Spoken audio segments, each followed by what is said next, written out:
भक्तजनों, हर हर महादेव। श्री शिव महापुराण भाषा पंचम युद्ध का हम अगला अध्याय सुनेंगे।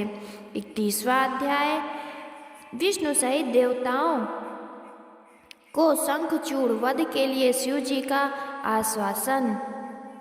सनत कुमार जी बोले, ब्रह्मादिक देवताओं सहित विष्णु जी की ऐसी बात सुनकर शिव जी ने मेघवत गंभीर वाणी में उनसे कहा, हे हरि, हे ब्रह्मादिक देवताओं, शंखचूड़ का इतिहास मुझे अच्छी तरह ज्ञात है। उसका वध अवध होगा अवश्य।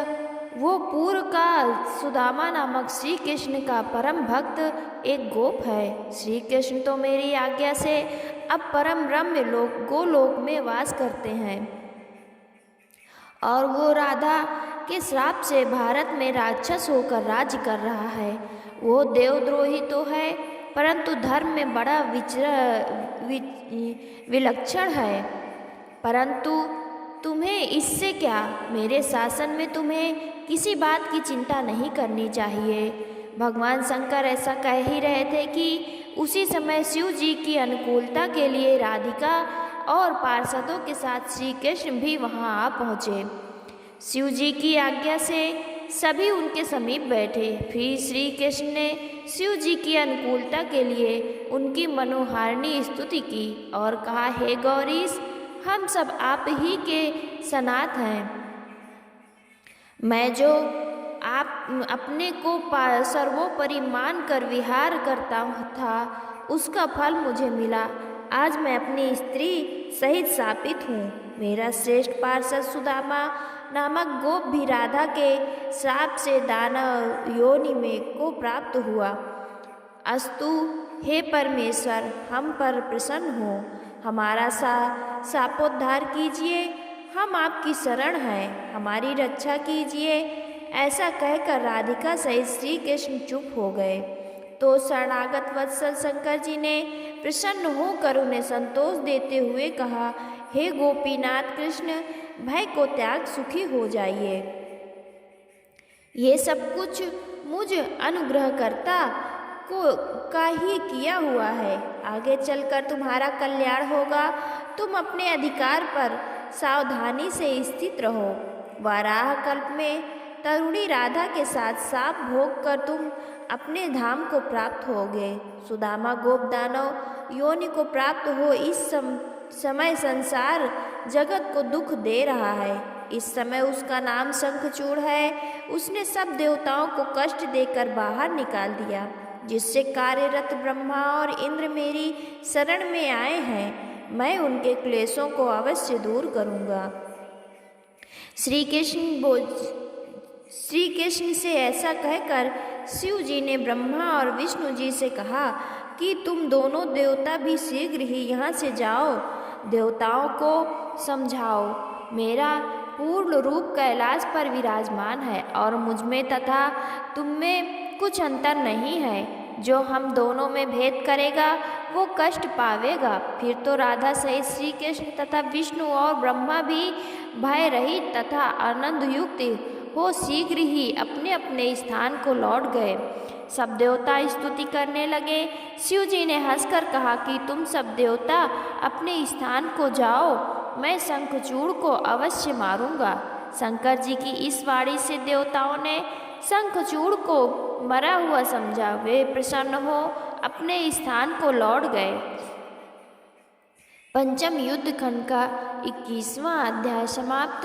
32वां अध्याय की कथा हम सुनेंगे। पुष्पदत्त शंखचूड़ वर्ता।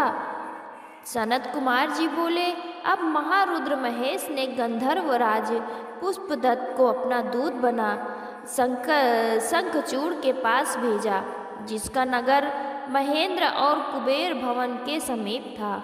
उसके 12 द्वार थे, जिन पर सब द्वारपाल नियुक्त थे। पुष्पदत्त ने वहां जाकर सब वृतांत कहा और आक्रमण करके अंदर प्रवेश कर गया। वहां देखा तो शंखचूड़ एक दिव्य सिंहासन पर विराजमान है और 3.5 करोड़ दानव वहां शस्त्र लेकर घूम रहे हैं। वहां पहुंचकर शंकर के दूत ने कहा, तुम देवताओं का अधिकार दे दो, अन्यथा मेरे साथ युद्ध करो। मैं महारुद्र तुम्हारा वध करूँगा। जैसा हो विचार कर कहो। मेरा नाम पुष्पदत्त है। शंकर जी ने मुझे तुमसे कहा है, वही तत्व मैंने तुमसे कहा है। अब जैसा कहो वैसा मैं जानकर उनसे कह दूं। सनत कुमार जी कहते हैं, तब पुष्पदत्त से ऐसा सुनकर राजा ने हंसकर उससे कहा कि मैं देवताओं को राज्य ना दूंगा। ये पृथ्वी वीर भोग्य है। मैं देवताओं के पक्षपाती रुद्र को युद्ध दूंगा और जिसके ऊपर आक्रमण हो वो वीर नहीं अधम हो। अतएव मैं पहले ही रुद्र पर आक्रमण करूंगा। मैं वीर यात्रा के विचार से बड़े तड़के ही उधर की यात्रा करूंगा। तुम जाकर ऐसा ही रुद्र से कहो। पुष्पदत्त हंसने लगा। उसने कहा, तुम ये क्या कहते हो? शिव जी कोई साधारण देवता नहीं है। तुम उनके सामने युद्ध में नहीं ठहर सकते। इससे अच्छा कि तुम राज्य देवताओं को देकर शीघ्र ही पाताल में चले जाओ। व्यर्थ के लिए अपनी जान क्यों गंवाओगे? शंकर जी परमात्मा और सबके ईश्वर हैं। वो पूर्णतः सबके संहर्ता और सत्पुरुषों की गति हैं। अधिक कहने से क्या है, तुम उनको परम ब्रह्म और चिदात्मा समझो। तुम्हारी इसी में कुशलता है। ये सुनकर शंखचूड़ ने कहा, मैं सत्य कहता हूँ, बिना महादेव से युद्ध किए स्वयं अधिकार ना दूंगा। सारा चराचर काल के अधीन है। सब काल से पैदा होते हैं और काल में ही नष्ट हो जाते हैं। जैसा मैंने तुमसे कहा ऐसा ही जाकर शंकर से कह दो और इस प्रकार अधिकार की बात ना करो। पुष्पदत्त अपने स्वामी शंकर जी के पास लौट आया और जैसा उसने कहा था सब कह सुनाया। पंचम युद्ध खंड का 32वां अध्याय समाप्त। भक्तजनों, हर हर महादेव। 33वां अध्याय। शंखचूड़ वध के लिए शंकर जी की युद्ध यात्रा की कथा अब हम सुनेंगे। सनत कुमार जी बोले, तब दूत के इस वचन को सुनकर शंकर जी क्रुद्ध हो गए। उन्होंने अपने वीरभद्रादि गणों को बुलाकर दोनों कुमारों और भद्रकाली सहित शंखचूड़ से युद्ध कर उसका वध करने के लिए शीघ्र गमन की आज्ञा दी। स्वयं भी अपने वीर गणों और सैनिकों सहित प्रस्थान किया। सभी वीर शस्त्रादि से युक्त शंकर जी के साथ चले। कार्तिकेय और गणेश जी सब सेना के अधिपति थे। लाखों और करोड़ों की संख्या में ऐसे कितने ही दल अपने अपने सेनापतियों के साथ, जिनकी अपार सेना को कौन वर्णन करे, शंखचूड़ से युद्ध करने चले। सभी सहस्त्र हाथ वाले, जटा मुकुटधारी, चंद्ररेखाधारी, नीलकंठ त्रिलोचन थे। सभी रुद्राक्ष पहने, भस्म धारण किए तथा हार कुंडल केयूर और मुकुट आदि से संपन्न थे।